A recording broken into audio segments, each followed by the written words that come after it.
This is Matt Kendall. This is the IEMT Q&A. It is the 16th of December, 2025, nearly 2026. I'll be doing one more, which will be on the 23rd. Yeah, I'll do one on the 23rd, so that'll be the last one of the year. So next week will be the last one of the year. So welcome, one and all. Okay, so we've got a lot to get through today.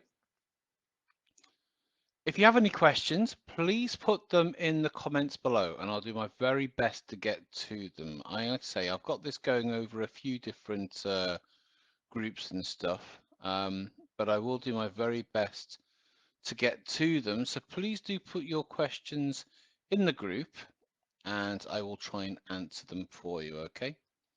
So, how do you deal with insomnia? Have you seen positive impacts on working with this? Okay, so insomnia is quite an interesting case. So a lot of insomnia is medical. It can actually break down into different things. It can be a medical reason, it can be a psychological reason, and it can also be a physical reason. So when I say medical, if you're suffering with pain, for example, that can cause a lot of insomnia. If you're suffering from illness, everything like that, sometimes it can just be a medical issue. If it's a medical issue, then it's beyond the scope, beyond the realm of IEMT, because IEMT is not a medical procedure, it's a psychological intervention. There's psychological stuff which I'll talk about, and then also it can be a physical thing. So when I say a physical thing, it's something that we call sleep hygiene. Sleep hygiene. So this means the conditions in which you are trying to fall asleep. It's the state of your bedroom. It's the state of your bed. It's how dark your room is. It's the temperature of the room. It's what you have eaten and drunk leading up to going to bed. Now, when I was young, I didn't think about this until quite recently. I always used to have really bad sleep, really bad sleep.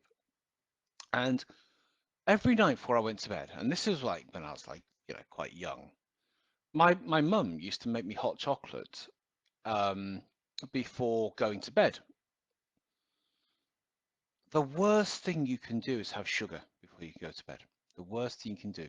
Sugar and alcohol are the two worst things you can have before going to sleep. Now, people think, oh, it's that whole thing, have a nightcap. A drink helps me sleep. The quality of your sleep is incredibly poor when you drink alcohol. If you have like an Apple Watch or something called like an Aura Ring or some kind of measuring device to test the quality of your sleep, you'll find that alcohol massively hinders your deep sleep and has multiple issues. So sleep hygiene is something that you need to investigate first. If you sleep on an uncomfortable bed in a warm room that's light, you're using your phone, you're drinking alcohol or caffeine to quite late and eating, then no amount of hypnosis or IMT is going to have any kind of impact because you're going against the sort of nature in that sense. Okay. As you get older, your body does produce less of what we call melatonin, which is the sleep chemical. Now, in America and other countries, I should imagine, you can actually buy this quite easily. I'm not suggesting that you should buy this, but we do produce less of this as we get older, and people tend to have sort of like lighter and lighter sleep. So you want to look into sort of natural melatonin production and how you can improve yours. If it's a medical thing, we can't touch, but the psychological thing. So going to sleep. Now, I've had a very strange relationship with sleep for the majority of my life. Um, and with sleep, it can be very strange. It can be the process of going to sleep or the vulnerability of being asleep. So when we're asleep, we can often suffer from nightmares, night terrors, all of these different kinds of things. Okay, so if somebody is experiencing these, I want to explore these things. So going to bed, when you think about going to bed and going to sleep, what's that like? A lot of people get anxious. You'll see their shoulders go, "Oh, I just get worried about it." And then the thing is, if you're worried about going to sleep, you're then producing anxiety, which then produces adrenaline, which then keeps you awake, which then you're looking, you now have 5 hours, 4 hours, so it's a cycle that keeps kind of waking you up. So what I do is I look at what's the problem? Is the problem going to sleep or is the problem being asleep? That's the first thing you want to explore. So if you are getting any kind of reoccurring dreams or thoughts and feelings, work on them. That's what I would do. I'd actually break that down. And the feeling about going to sleep, how strong, how familiar, when's the first time? So being asleep, and you can think about, you can sort of metastate it. So when you are asleep and thinking about being asleep, and I would take all of those feelings and emotions and thoughts and processes, and I'd actually then begin to break those down with IEMT. And I think you'll find people's ability to sleep will be greatly improved. Also, if you're just doing general IEMT with people's emotional problems, they will probably be greatly alleviated and improved sleeping anyway, because because usually when you go to sleep, I know it's very easy to distract ourselves with phones and stuff like that. It used to be people used to go to bed and read at one point. Um, Now, if you do read, it tends to be on a Kindle or I don't know, a device of some kind. So obviously, you can also do simple things like switch to take the blue light out. You can have like red light, orange light, kind of night lights on your phone and screens. Still not great to have them at night. Um, I think I was going to say something else. I've forgotten now. Oh well. Yeah, I've forgotten. Okay, so but basically with sleep, sort of explore the problems, kind of what's going on. Try to remove as much of the lifestyle and physical factors as you possibly can, and then work out the actual problems that's actually going on and work with them. Have you done any posts on using IEMT to explore related health issues such as colitis, Crohn's, or IBS? Thanks in advance. No, so I don't do anything medical. John Martin Moore is John Martin Moore. John, John. He does a lot to do with skin issues, with psoriasis. Other people might do medical stuff. If you do medical stuff, please chime in. I I don't, but the thing is, now I've had gut issues. Jesus Christ, I've had gut issues. And also, I have worked with people who had gut issues as part of something else, but I would never work with somebody with gut issues as the primary presenting issue. With gut issues, so this is what I found with IMT. When somebody's in a state of panic and anxiety and terror, there there are certain bodily functions and systems that are low priority. So things like immunity, so your immune system, your reproductive system, and your digestive system are lower down than your cardiovascular system because if you're in a state of panic, it's because you're in danger and your body wants to either fight or get out of somewhere, basically, fight or flight. When you start to bring people out of these feelings, these emotions, this way of being, other things can start to actually take place. And so I have found people report to have improvement in health conditions, even things, I'm never claiming this, but things like fertility as well, skin, general appearance of skin, general well-being, libido, all these different kinds of things, and again, gut issues can improve without actually working on them directly. So there's lots of things, especially in the advanced course, it'll go more into kind of stuff like this. But with say Crohn's. So Crohn's is like an actual diagnosed IBS is difficult, isn't it? Because IBS is one of those things that's it's such a wide kind of thing. It's very hard to sort of diagnose, and it's such a scale as well. Such a scale. It can be sort of like, oh, I've got a bad stomach, to absolutely debilitating. You can't get out of bed or be out of the house. So with things like this, you have how it affects you and then how you feel about it. So there's always two ways of kind of looking at this. So it's how it actually affects you and how to actually metastate from it and how you feel about it.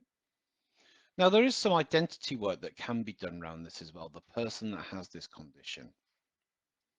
So, so I don't have that much experience in working with medical stuff because again, that's not my thing.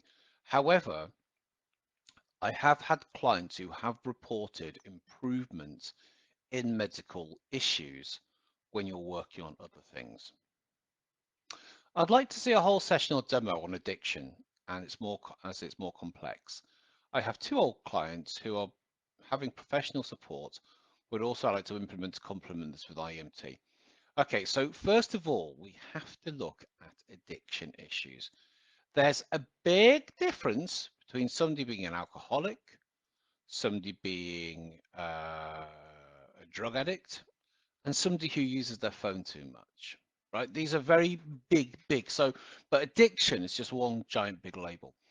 First of all, so IEMT is used by a wide variety of people on a different level of experience and skill set and training. Addiction, if you're talking about sort of chemical or dependency, are you first of all trained to work with that? Just doing an IEMT weekend course does not give you license to work with such cases. Okay, you have to think about your own training first. So I've worked with people who are not alcoholics, but who want to be able to control their drinking. I have worked with people who are smoking. That was more with hypnosis, to be honest, than IEMT. Um, I haven't really worked with people with sort of drug issues as such. I have worked with people who are having a bit of a problem socially, and every time they go out, they do a social recreational drug of some kind, and they want to stop that. But it's more that they want to stop the social circle rather than the actual thing. But that kind of comes part and parcel with that group. So I do actually have a whole training on my membership site, which I'm launching. I'll talk about that in a bit, actually, where I do talk about addictive behaviors, certainly. So with addictive behaviors, what you want to investigate is what does this thing give them, and what would their life be without it? And it's a huge, big journey to basically take somebody on. Now, this often needs a lot of support. You'll get a lot of relapse. Um, it's not straightforward. It's not like a fear or phobia that's quite straightforward, or trying to get over an accident they've been in, which is generally tends to be sort of quite a straightforward process. This tends to be quite a complex thing. So with a say for example, you get to work with somebody who is drinking too much, say they're an alcoholic. First of all, you got the dependency. Is it safe for them to stop drinking? First of all, I've got personal experience from my own life with people with alcohol issues, and it's yeah, it's you can't just stop drinking a lot of the time. It's medically unsafe to do so. You have to actually go through a supervised detox, a medical detox. You have to have an actual, prescription drugs to kind of get through this. Depends on the level that you're drinking, of course. But if you're drinking loads a day and then you stop, it can have apparently quite negative impacts on the body, and it can cause apparently it can cause things like fits and stuff like that. Um, so with so you've got to be very careful. First of all, you've got to be very careful with these things. Um, and again, have it. What is this person without this thing? That's usually where I'm sort of interested, and how you can build a life without them. Because if they're trying to get rid of alcohol, for example, a lot of people's life, especially in the UK, is built around drinking. We're coming up to Christmas. Christmas and alcohol. Whoo, if they're not drinking, where they're going to go, what they're going to do, who they're going to spend time with. It's really hard. So what people want to do is they want to just change this one thing, but everything else remains the same. And it's just really hard to do that. When when you're drinking, try this for your own experiments. If you like going out with your friends drinking, go out and not drink one time and see what it's like. You probably won't like your friends, because you know what I mean. So it's not just changing one thing. You have to look at their whole lifestyle, and that tends to go more into like a coaching kind of approach because they usually have to change their lifestyle because they're going to have to start hanging out with different people with different goals and things like that as well. Birds of a feather flock together. When is the coaching membership site launching? Oh, it might be this week. I've got 28 coaching sessions that I'm currently migrating from Vimeo over to Kartra, and I'm having to download it, re-upload it, retag, rename, creating 28 different pages with all this. It takes a long time. However, I'm convinced it will be worth it. It's going to be very affordable. I'm not too sure if I'm going to do it as like a monthly subscription or I'll probably do it as like an annual subscription, and it'll probably be like 97 quid a year, and that'll include access to everything, plus you get access to all of the upcoming. And I will be doing a lot next year. I'll actually be doing a lot more, so I'll be doing more full and live demo sessions, or I might actually do the sessions and then sort of we'll watch them together, and I'll sort of narrate it as we sort of go along, so it doesn't stop the flow of the sessions. But I will be doing much more next year as well, but it will be online soon. What is IEMT? Jesus, right, I've got 4 minutes. IEMT is a way of working with clients where eye movements are the predominant mechanism for change. It's based on the 5 patterns of chronicity of why people stay stuck within a problem.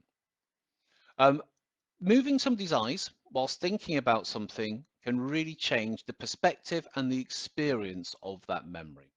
It also explores identity-related issues, so why people learn how to be a certain way and how we can bring them out of that way of being, so therefore they can change their behaviors in the real world. It's not care and support. It's a set of tools, it's a set of techniques that can be used individually, they can be used together, and they can also be used with other approaches such as counseling, coaching, and talk therapy as well. I've got a whole book about this, well, a PDF. If you want it, just go on my website, imtpractitionertraining.com. Can you use IEMT with somebody who's on medication? Depends what medication they're on. I've Most of my clients who I work with tend to be on a form of medication. Now, if you're working with somebody with confidence issues, anxiety issues, a lot of those people will be on some form of inhibitor, SSRI, or some anti-anxiety, or some kind of thing. And it does make it different than somebody who isn't. And what I have found is if you've got emotions here and the person here, it tends to put a bit of a cloud between the two. And it's often harder for them to actually feel and experience actual emotion, which does make it a bit harder to work on. But if somebody's on other medication, this is something you should be doing in your research, in your pre-form. And it depends what they're on. If they're on antipsychotic drugs, no. It depends what medication that they're on, but you can do it. But I have found this better if they are not on medication to get better results. But obviously, you can't tell them not to take it. Can you do IEMT on yourself? You can do bits of IEMT. Certainly, like the PSACs is very accessible to do on your own. Episodic time, I find, works very well on doing it on your own. You can hold your jaw and move your eyes. You can do that. What works better is doing it with somebody else.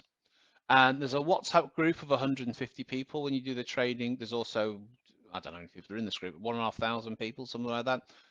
Just meet up with somebody, do it on Zoom and meet with each other. You don't even need to know what's the actual problem to be able to work on each other. Do we have any final questions? Please put them now. If not, I am going to finish this so I can keep it within the 20.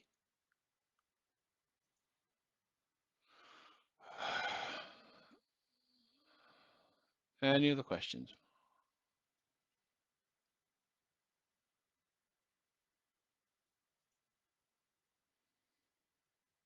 Okay, this time next week then, guys. I will let you know when the membership site is up and running. It will be in the near future, and it will be a great resource for all of your IEMT needs.